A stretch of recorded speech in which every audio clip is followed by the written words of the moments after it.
بله. آقای جلال شما شنیدین که آقای همایون میگن که برای جدا ساختن یک قوم منظور هست آنچه والله من فکر میکنم که این بسیار مهم است که ما باید اولی را بدانیم که ما برای حق تعیین سرنوشت بلوچ‌ها و پشتونها مبارزه میکنیم.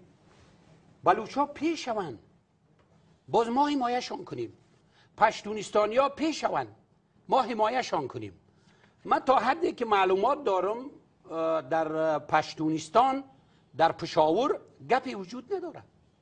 پشتونها اگر جدی گفته شود، پشتونهای او طرف سرحد که با افغانستان می باشین یا مستقل یا با پنجاب، بسیار ساده میگن که ما جزی خاک پاکستان هستیم و جزی ملت پاکستان. حال ببینین از آشنده کاسه سرختر، ایوازی پاکستانیا ما گپ میزنیم، ایوازی پشاوریا، ایوازی مردم کویته ما گپ میزنیم، ایوازی بلوچستانیا ما گپ میزنیم. اونا بگن که ما نمیخواهیم که با چی باشیم، اسلام آباد، ما میخواهیم با کابل باشیم یا مستقل، و از ما تقاضا کنن به حیث برادرای همکش، همدین، همفرهنگشان که کمک بکنیم. قطعا موضوع خط دوران، موضوع او طرفی طرف یک موضوع سیاسی. شما شنیدین آقای همایون میگه که هیچ کس نمیتونه مثل یک توفین بر پاکستان ببخشه. اون گپای وکیل صاحب است، اما رقمی که اونا گفتن اخلاقا من میگم که به گپا و به نظریاتشان احترام دارم. اونا احساسات خود به حیث گفتن به حیث یک پشتون دارم، من برشان احترام دارم.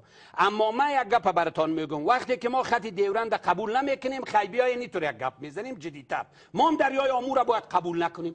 او تاجیکستانی های او طرف با تاجیکستانی های این طرف یک جا شوند، ازبکستانی های او طرف ازبک های او طرف با ازبک های این طرف یک جا شوند، ترکمن های او طرف با ترکمن های این طرف یک جا شوند. هزار پشاورت برابر سمرقند و بخارا و مرو نیست. میدانین یا نه؟ یکی از بزرگترین کانون های فرهنگی خراسان قدیم بوده.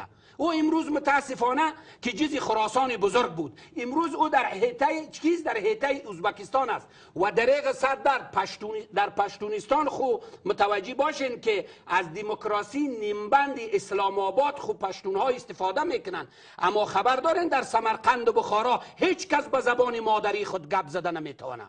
در مرو هیچ کس به زبان مادری خود گپ زده نمیتونه. خیلی تو یک طرح کلان میکنیم که ما برادر خط دورند قبول نمیکنیم، خط دریای آمو را قبول نمیکنیم، خط مکمهان هم قبول نمیکنیم. دعوای ما دیگه شیراز است، دعوای ما مشهد است، دعوای ما بلوچستان است، دعوای ما کشمیر است، دعوای ما گلگیت است. اینمو جغرافیای بزرگ خراسان ایجاد میکنیم که ناممکن است. عقل سلیم میگه که به این احساسات پایان بتیم. جغرافیای را که یعنی شما میگین این بحث احساساتی است آنچه در مورد دیورند مطرح میشه. شما مرا غمرای وکیل صاحب مواجه نکردین، صدقه تان شوم. من با وکیل صاحب من میگم که رئیس جمهور احساساتی گپ زده. اما همین دو دیدگاه در افغانستان در مورد دیورند وجود داره، یکی آنچه را شما میگین، یکی را آنچه را آقای همایون میگن. عرض کنم ما خط دیورند که میگن ما قبول نداریم، من براتون میگم که عبدالرحمن خانی را قبول کرد و سند وجود داره.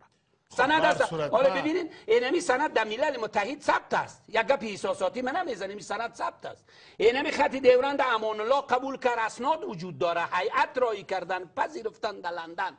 این تنها انگلیس ها به زور سرنیزه سر افغانستان نقبولاندن، خواستن که کشور به نام افغانستان معرفی کنن. قبل از او شما میفهمین که نامی از این کشور خراسان بود. باز یک جغرافیا را مشخص کردن، حدود اربعه و چارچوبش مشخص کردن که خط دورند هم دمو جمله است در جزی مرز افغانستان، خط دریای آمو، خط مکمهان. بعد از او گفتن همین کشور نامش است افغانستان و این را روسیه به رسمیت شناخت، انگلیس به رسمیت شناخت، پشت سرش ممالک هندوستان همو وقت به رسمیت شناخت. اینال من یک گپ براتون میگم که آقای همایون شما شنیدین که آقای جلال میگه اگر این